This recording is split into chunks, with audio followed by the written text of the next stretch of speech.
আমি যদি বলি যে আমি যুক্তি দেই, আমি প্রশংসা করি আপনি খুব ভালো বস।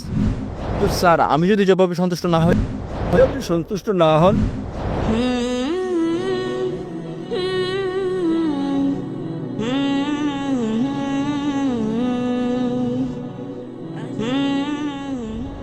শুভ সন্ধ্যা ডক্টর জাকির এবং যারা উপস্থিত আছেন।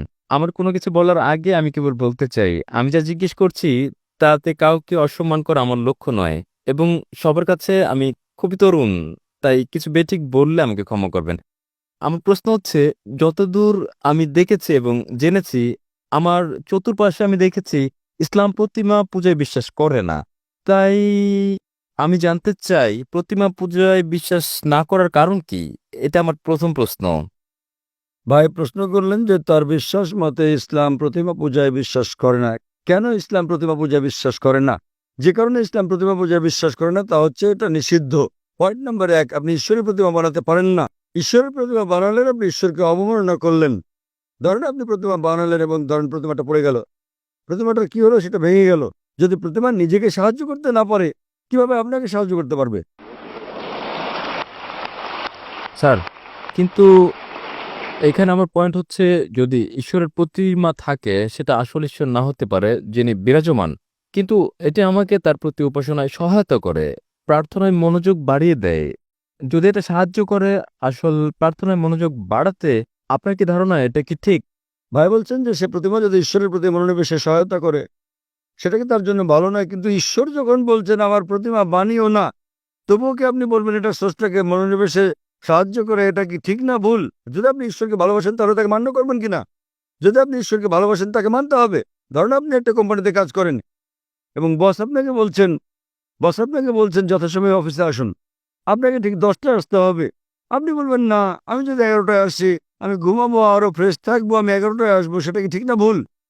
সেটা ভুল। এরপর কিছু লোক আসলো 10টায়, কেউ 11টায়, কেউ বা আবার আসলো 12টায়। না না, কিন্তু আপনি জানেন আমি ভালো কাজ করতে পারি। কেউ আসলো 1টায়, আবার কেউ আসলো 2টোর সময়। আপনার কি ধারণা কোম্পানিটি ভালো চলবে? না, আমি আমার বসকে খুব ভালোবাসি। বস বলছেন যথাসময়ে আসুন, টা মানে 10টা। যদি আপনি বসকে ভালো না বাসেন তাহলে আপনি দেরি করে আসতে পারেন আর রেজিস্টারে লিখে দিতে পারেন আমি ঠিক সময় এসেছি। এটা হচ্ছে প্রতারণা।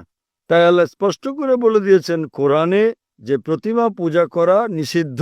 এটা এমনকি হিন্দু ধর্মগ্রন্থে উল্লেখ করা হয়েছে। সুস্পষ্ট করে বলা হয়েছে, আমি আগেও বলেছি, শ্বেতাসূত্র উপনিষদে আছে, অধ্যায় নম্বর 4 অনুচ্ছেদ নম্বর 19, যজুর্বেদ অধ্যায় নম্বর 32 অনুচ্ছেদ নম্বর 3, না তাস্য প্রতিমা আস্তি, মহান ঈশ্বরের কোনো প্রতিমা নেই, কোনো প্রতিচ্ছবি নেই, কোনো ফটোগ্রাফ নেই, কোনো চিত্র নেই, কোনো প্রতিকৃতি নেই, কোনো প্রতিমা নেই, কোনো ভাস্কর্য নেই, কোনো মূর্তি নেই। যখন ঈশ্বর বলছেন কোনো মূর্তি নেই, কোনো ভাস্কর্য নেই, আপনি বলছেন না না, মনোনিবেশ করতে আমার দেবতা দরকার। এ কথা কে বলেছেন? হিন্দু পণ্ডিতগণ। যখন আমি পণ্ডিতকে বলি যে এটা স্পষ্ট করে লেগেছে বেদে পূজা করা ভুল, তারা বলেন না না, প্রথম দিকে যখন আমি প্রাথমিক ধাপে থাকি, নিম্ন পর্যায়ে আমার প্রতিমা পূজা প্রয়োজন মনোযোগের জন্য। যখন আপনি উচ্চ স্তরে, উচ্চ সচেতনতার স্তরে পৌঁছান তখন আর প্রতিমা দরকার নেই। তাই আমি হিন্দু পণ্ডিতদের বলি, মুসলিমরা ইতোমধ্যে সচেতনতার উচ্চ স্তরে পৌঁছে গেছে। আহ, স্যার স্যার তবে যদি এটা আমাকে সাহায্য করে কোনোভাবে, তাহলে ঈশ্বর কেন বলবে এটা করো? কারণ আপনি ঈশ্বরকে হেয় করছেন।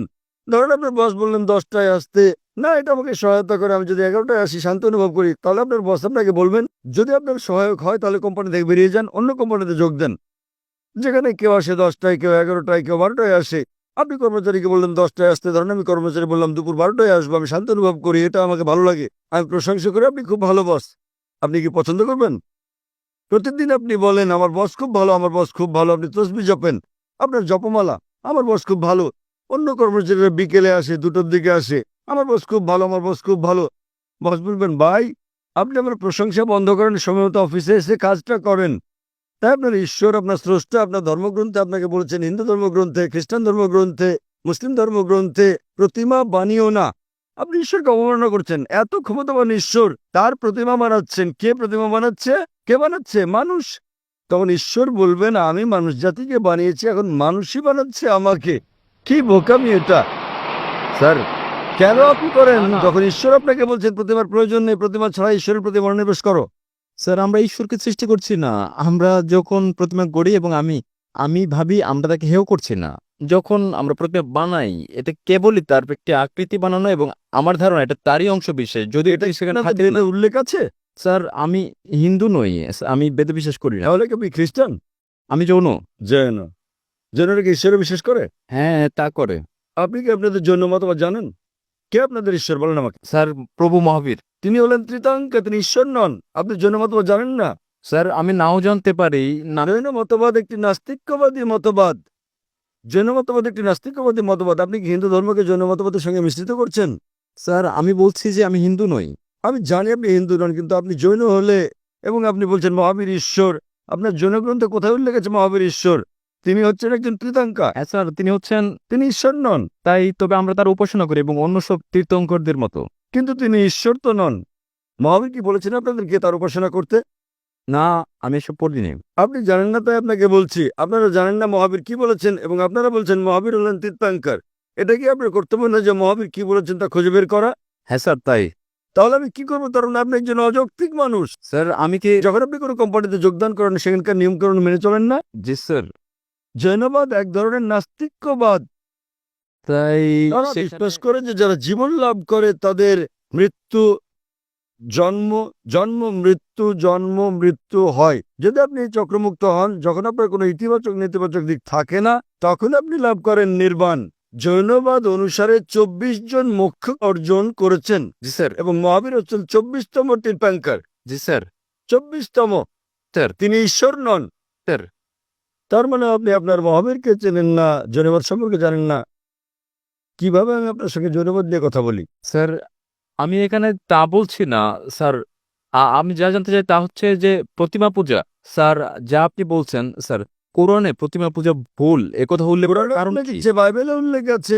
না, এটা উল্লেখ আছে, কোরআনে উল্লেখ আছে, বাইবেলে উল্লেখ আছে, হিন্দু ধর্মগ্রন্থে যে প্রতিমা পূজা করা ভুল। তাহলে কোথা থেকে আপনি এই দর্শন পেয়েছেন?